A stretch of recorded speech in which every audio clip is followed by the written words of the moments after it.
Okay, so tonight for dinner we're making cheesesteaks. I don't use steakums, I use London Broil. I just started cutting it up when I thought maybe I should tape it to show people how to cut it up. So here we go. I just have a half of a London Broil because it's just Chuck and I. And I just cut out all the extra fat because we don't like that. So I'm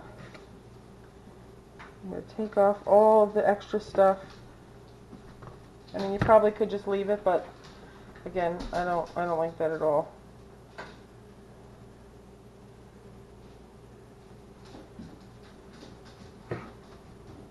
Some of that's still good. Okay, who am I fooling? I'm not going to eat that.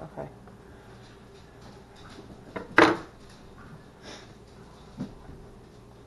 Alright, so then all you do is slice it as thin as you can. I have this, it's slightly frozen still, and my knife is very sharp. So I'm just cutting it thin into strips like this. And then you can go ahead and cook it just like this. But what we like to do is we go the other way and make it really small just because it's easier to chew, and I don't know, I think it's just nicer because London Broil is not a very tender cut of meat. So this makes it so, you know, it's not so too, you know, chewy once you fry it up a little bit. So I'm going to continue to cut this up, and then I'll just show you, like, it literally takes minutes in the pan because it's so small. So I'll be back in a minute. Okay, so I'm back. I cut all the meat, and I'm just going to give it some salt and pepper.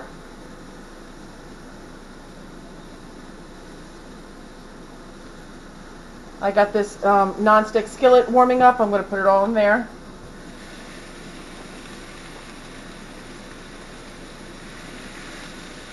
And this goes really quick once you get it in. I'm going to throw this in the sink.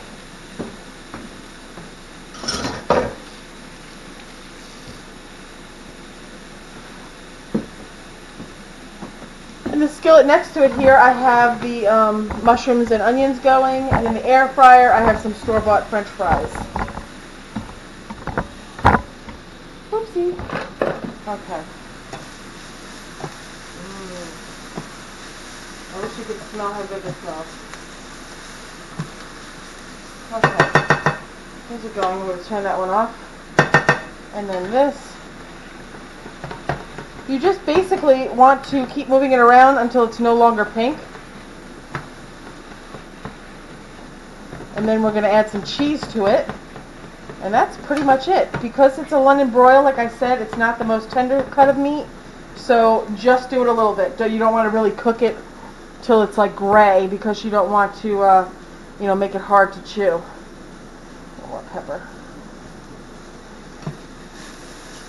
I'm going to salt and pepper these onions and mushrooms also.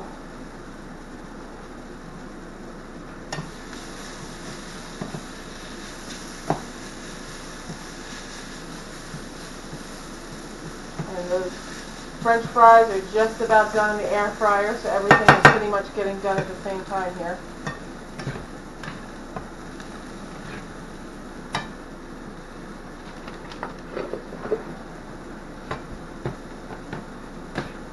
You can put whatever cheese you like on it. I like, hang on, let me grab that. Okay, those are done nicely.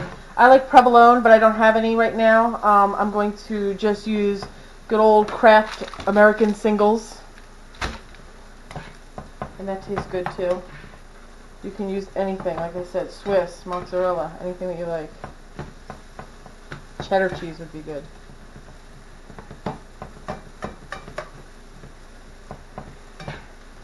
Okay, so it's just about, I can see a little pink on some of them, and there's still the juice in there, and I feel like that's, by the time I get the cheese on them, and that melts, they'll be finished cooking the rest of the way. So let me, just like this.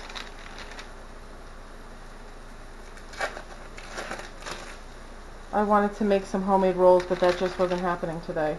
So we're having some soft Kaiser rolls that we had earlier, I think last night, for hamburgers.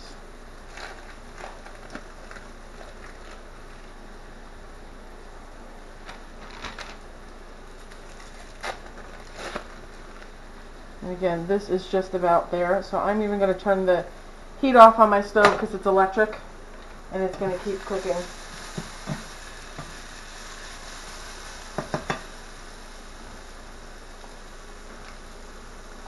Okay, I'm going to stop here and I will show you.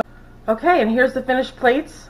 The one on the left has onions and mushrooms, and the one on the right is just cheese. Again, the French fries were done. They're store-bought fries that were done in the air fryer, 400 degrees, 12 minutes, shaking the basket halfway through. The onions and mushrooms were just cooked in a saute pan with about a tablespoon of vegetable oil, and just cooked with a little salt and pepper, and I showed you how to do the steak. Alright guys, I hope you enjoy it.